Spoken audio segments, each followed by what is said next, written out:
세상에는 수많은 종교가 있고 저마다 가르침이 있어요. 대부분의 종교는 우리에게 어떻게 살아야 하는가라는 지침서를 내립니다. 모든 종교가 다 어떻게 살아야 하는가에 대한 지침을 줍니다. 하지만 기독교는 근본적으로 달라요. 기독교는 지침이 아니라 뉴스예요. 소식을 기반으로 하고 있습니다. 지침은요, 내가 무엇을 해야 한다는 것이지만 소식은 밖에서 이미 어떤 일이 일어났다라는 선포하는 게 소식이에요. 그 뉴스를 보면 앞으로 이렇게 사세요, 저렇게 사세요 하는 거는 지침이잖아요. 근데 뉴스는 이런 일이 일어났다라고 선포하는 거잖아요. 기독교는 가르침의 지침보다는 선포예요. 그 선포의 핵심이 뭐냐면 부활이에요. 부활을 얘기하는 거예요. 그래서 기독교는 부활이 없으면은 그냥 모든 것이 허수아비가 돼요. 예수님의 그 구속의 역사도 부활이라는 클라이막스가 있기 때문에 십자가의 구속이 귀해진 거지, 부활이 없어 봐요. 그냥 고통만 당하고 끝나는 거잖아요. 그 부활했기 때문에 십자가가 값진 거예요. 기독교가 참된 생명의 길인 이유는 단순히 도덕적 수준이 넘어서가 아니라 죽음이라는 절대적 벽을 뚫고 역사 속에 침투해 들어온 유일한 실제적 사건이기 때문에 그렇다는 겁니다. 부활은 단순히 영혼이 다시 산다는 추상적인 얘기가 아닙니다. 그것은 썩지 않고 쇠하지 않는 영광스러운 몸을 입고 다시 산다는 물리적이고도 신비로운 창조의 완성을 얘기한 거예요.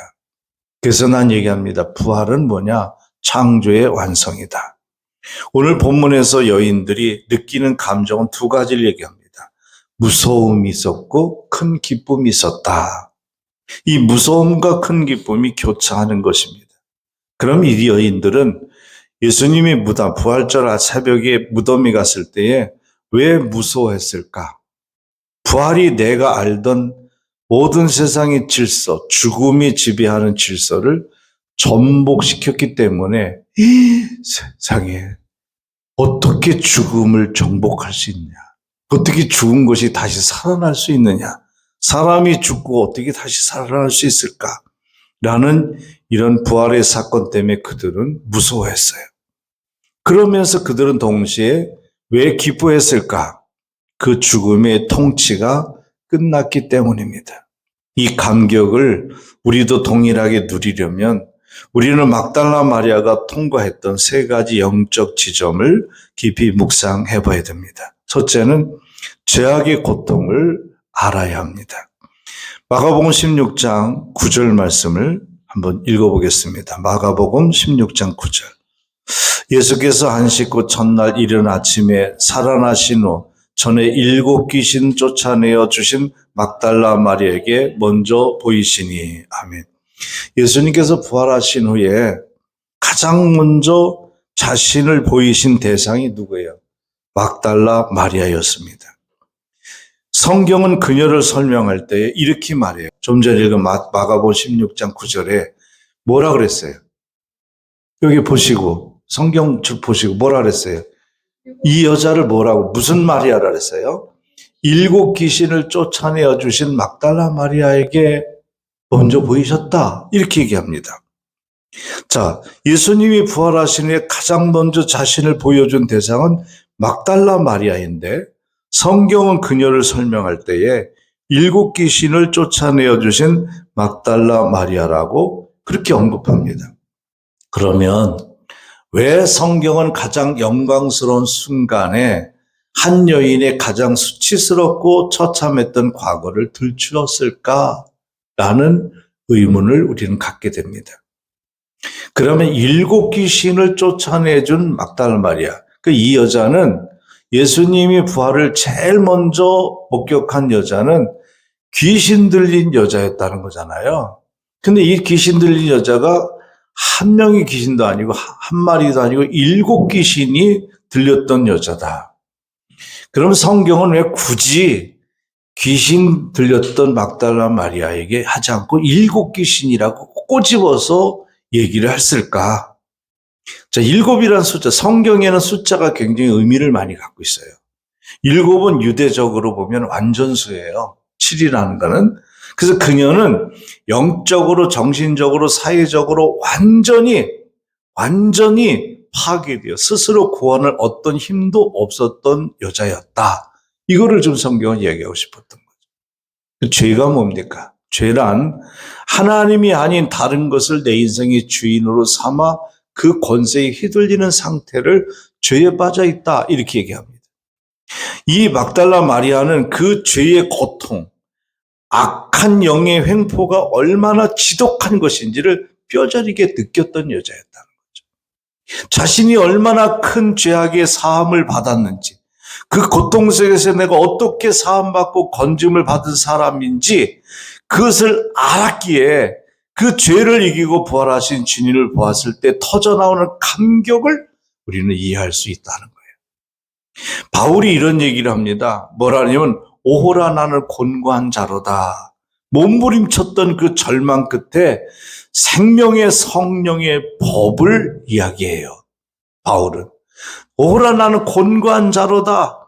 정말 자기 힘으로는 이 죄악을 이길 수도 없고 살 수도 없는 그런 연약한, 완전히 이 막달라 마리아처럼 완전히 나는 그냥 파괴되고 무너진 존재였던 자신을 발견하고 바울은 뭐라 그래요? 오호라 나는 곤고한 자로다. 그랬는데 절망의 끝에서 바울이 발견한 게 바로 뭐예요? 생명의 성령의 법을 발견했다. 그래서 그 주님을, 그것을 알게 하신 주님을 찬양했듯이 우리의 비참함을 정직하게 직시하는 자만이 부활의 빛을 발견할 수 있습니다. 예수의 피로 양심의 자유와 부활의 영으로 죄가 이겨지는 은혜를 경험할 때 감격하지 않을 수 없다라는 얘기를 하고 있는 겁니다. 그래서 우리는 부활의 진짜 은혜를 깨닫는 사람은 죄악의 고통을 아는 사람이다. 두 번째는 인생의 슬픔을 알아야 합니다. 무덤을 찾은 여인들은 주님의 죽으심을 가장 슬퍼한 사람들이었습니다. 이 여인들이 훌륭한 점은 뭐냐면요. 무덤에 갔던 여인들은 뭐예요? 막달라 마리아, 예수님의 어머니 마리아, 그리고 한두 명의 여자가 같이 동행했다 그래요. 3-4명이라고 그러는데 이 여자들이 가장 훌륭한 점은 뭐예요? 누구보다도 예수님을 사랑했다는 거예요. 예수님을 누구보다 사랑했기 때문에 그 새벽에 병사들이 지키는 그 무덤에 새벽에 겁도 없이 올라간 거죠. 왜? 예수님 시체에 향유를 발라드리려고. 얼마나 누구보다도 예수님을 사랑했다는 거예요. 자, 마가복음. 네, 오늘 마태복음 본문했지만은 마가복음의 얘기가 좀 많이 나오는데 마가복음 16장 1절에서 3절 말씀 읽어봅니다. 안식일이 지나매 막달라 마리아와 야고보의 어머니 마리아와 또 살로메가 가서 예수께 바르기 위하여 향품을 사다 두었다가 안식 후 첫날 매우 일찍이 해 돋을 때에 그 무덤을 가며 서로 말하되 누가 우리를 위하여 무덤문에서 돌을 굴려주리요 하더니 아멘. 그 여인들은 보세요. 예수님을 가장 사랑을 했는데 이 장면을 보니까 이들은 부활을 믿었어요? 안 믿었어요? 안 믿었어요. 왜? 부활을 믿었다면 무덤의 문을 그 문을 누가 옮겨줄까 걱정을 안 했겠죠. 근데 마가복음의 기자는 그렇게 얘기합니다. 뭐라 그래요? 결국 이들이 향품을 예수님 몸에 발라드리려고 올라가면서 그들이 걱정하는 얘기가 나와요. 소리가 들리다 안 들리다 그러지? 걱정한 얘기가 나와요. 그게 바로 뭐냐면 누가 이 돌을 옮겨줄까? 돌문을 옮겨줄까? 그것은 바로 뭐예요? 부활신앙은 없었다. 그러나 그들은 주님을 누구보다도 사랑했었다. 그래서 온갖 장애와 위험을 무릅쓰고 아직 어두운 이른 아침에 시체를 바를 향유를 가지고 무덤에 왔고 주님의 시체를 찾지 못하자 흐느껴 울었다. 그렇게 얘기를 해요. 예수님이 시체를 못 찾았으면 진짜 예수님 부활한 거 아니야? 그렇게 믿어야 되는데 누가 예수님 시체를 훔쳐갔는 줄 알고 슬퍼 울었다고 얘기를 해요. 요한복음 20장 15절에 보면 예수께서 가라사대 여자여 어찌하여 울며 누구를 찾느냐 했듯이 마리아가 얼마나 주님을 사랑했는지를 우리는 알 수 있습니다. 세상은 죽음 앞에 무기력합니다. 어떤 철학도 죽음의 허물을 완전히 해결하지 못합니다. 어떤 이는 그저 쾌락으로 잊으려고 하고 어떤 이는 마음을 비운듯 초연하게 하지만 결국 죽음은 우리 인생의 모든 의미를 삼켜버리게 됩니다. 마리아의 이 통곡은 죽음이 지배하는 이 세상에 대한 인간의 가장 정직한 반응이라고 볼 수 있어요. 하지만 보십시오. 부활하신 주님이 그녀의 이름을 부를 때에 그 모든 슬픔은 기쁨으로 바뀝니다. 그래서 성경은 이 여인들이 뭐라 그래요? 두려워했고 크게 기뻐했다. 이렇게 얘기합니다. 기쁨으로 바뀐 거예요. 언제? 여인들을 부르면서 두려워하지 말라. 평안하라. 예수님이 부활하신 주님이 얘기할 때에 이들은 슬픔이 기쁨으로 바뀐 거예요. 부활의 은혜는 우리의 슬픔이 기쁨으로 바뀌는 순간에 경험을 하는 겁니다. 부활은 단순히 나중에 천국 가 우리는 부활해서 그런 위로가 아니라 사망 권세가 패배되었다라는 선언하는 거예요. 죽음이 끝이 아니라 하나님의 통치가 시작되었다는 승전보죠. 인생의 고통과 허물을 진지하게 고민해 본 사람, 죽음이라는 저주 앞에 서 본 사람만이 부활이 가져다주는 그 전율을 느낄 수 있습니다. 여러분, 부활은 이 세상의 고통을 무시하는 것이 아니라 그 고통을 뚫고 지나가 승리하신 주님의 능력을 경험하는 겁니다. 이게 부활입니다. 세 번째 마지막으로 하고 싶은 말씀은 주님의 부활을 우리는 체험해야 됩니다. 마태복음 28장 9절 10절 말씀 한번 읽어볼게요. 시작. 예수께서 그들을 만나 이르시되 평안하냐 하시거늘 여자들이 나아가 그 발을 붙잡고 경배하니 이에 예수께서 이르시되 무서워하지 말라. 가서 내 형제들에게 갈릴리로 가라 하라. 거기서 나를 보리라 하시니라. 아멘. 마리아가 부활하신 예수님을 만났습니다. 부활의 주님을 체험한 거죠. 여러분도 예수님의 부활을 체험하시기를 바랍니다. 성경을 보면 놀랍고 복된 말씀이었습니다. 그것은 바로 뭐냐면 예수님의 부활이 곧 우리의 부활이 된다라는 얘기입니다. 지금까지 저는 예수님의 부활의 얘기를 했는데 성경은 바울을 통해서 그 예수님의 부활이 나의 부활이다라고 가르쳐주고 있다는 거예요. 이게 너무 귀하죠. 이게 없으면 예수님의 부활은 남의 얘기가 될 수 있어요. 에베소서 2장 5절에 보면 이런 말이 있어요. 허물로 죽은 우리를 그리스도와 함께 살리셨도다. 허물로 죽은 우리를 그리스도와 함께 살렸다. 이렇게 얘기합니다. 사도 바울은 예수님이 죽을 때에 우리가 죽었고 예수님이 부활할 때 우리가 다시 살았고 주님이 높임이 되실 때 우리도 예수와 함께 하늘의 사람이 되었다고 말합니다. 이것이 바울 신학의 중요한 핵심입니다. 골로새서 3장 1절 4절의 말씀 한번 읽어봅니다. 그러므로 너희가 그리스도와 함께 다시 살리심을 받으면 위의 것을 찾으라. 거기는 그리스도께서 하나님 우편에 앉아 계시느니라. 위의 것을 생각하고 땅의 것을 생각하지 마라. 이는 너희가 죽었고 너희 생명이 그리스도와 함께 하나님 안에 감추어졌습니다. 우리의 생명이신 그리스도께서 나타나실 그때에 너희도 그와 함께 영광 중에 나타나리라. 아멘. 이 말씀처럼요, 부활을 믿는 자의 생명은 이제 이 땅의 조건, 성공과 평판과 소유에 달려있지 않다는 거예요. 우리의 생명은 그리스도와 함께 하나님 안에 감추어져 있다라고 했다는 거죠. 이것이 주는 유익이 뭡니까? 세상이 우리를 흔들 수 없다라는 거예요. 죽음조차도 우리를 파괴하지 못하는데 어떤 환경이나 질병이 우리를 굴복시키겠느냐라는 얘기죠. 왜? 예수님의 죽음이 내 죽음이 됐고 예수의 부활이 내가 다시 사는 것이 되었다. 바울은 그렇게 얘기했다면 그럼 우리는 죽음조차도 초월한 사람들이 됐다는 거잖아요. 그러면은 세상의 환경과 질병이 우리를 어떻게 굴복시키겠느냐.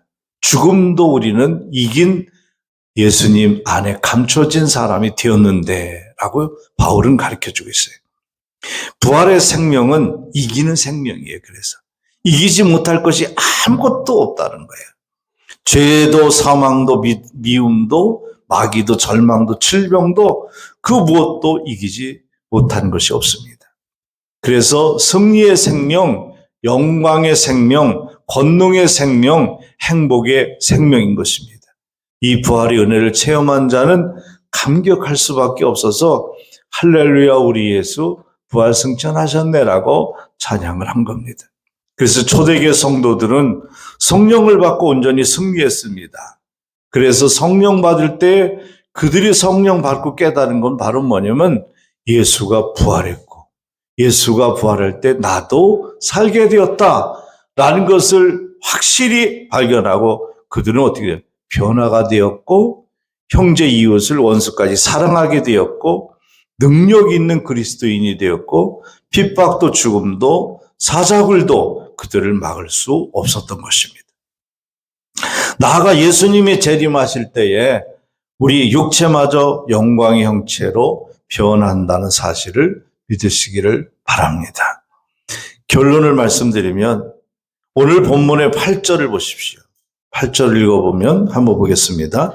그 여자들이 무서움과 큰 기쁨으로 무덤을 빨리 떠나 제자들에게 알게 하려고 다름질할세. 아멘. 그들은 이 사실을 부활의 예수님을 체험하고 나서 뭐를 했어요? 다름질을 했다. 다름질했다. 어디로 향해 다름질한 거예요? 제자들에게 부활의 예수님을 알리려고 빨리 달려갔다라고 하는 겁니다. 그럼 묻겠습니다. 여러분의 삶에는 다름질이 있습니까? 이 예수님을 사람들에게 빨리 전하고 싶은 그러한 여러분의 충동 그리고 성령의 감동이 있느냐는 겁니다. 혹시 여전히 죄악의 고통 속에 혹은 인생의 허무와 슬픔 속에 갇혀 계시질 않는지 더 이상 실망하지 마십시오. 왜? 예수님이 부활하셨습니다. 죄의 고통이 클수록 인생의 슬픔이 깊을수록 부활의 은혜는 더욱 선명해질 것입니다. 부활하신 예수님을 여러분의 통치자로 모셔드리십시오. 날마다 그분을 경외하며 그분이 이루시는 풍성한 부활의 생명을 누리시기를 바랍니다. 그리하여 깨어진 세상에서 하나님의 나라의 큰 기쁨을 맛보며 그 기쁨을 이웃에게 전하는 참된 부활의 증인들로 살아가시기를 주의 이름으로 축원합니다. 아멘.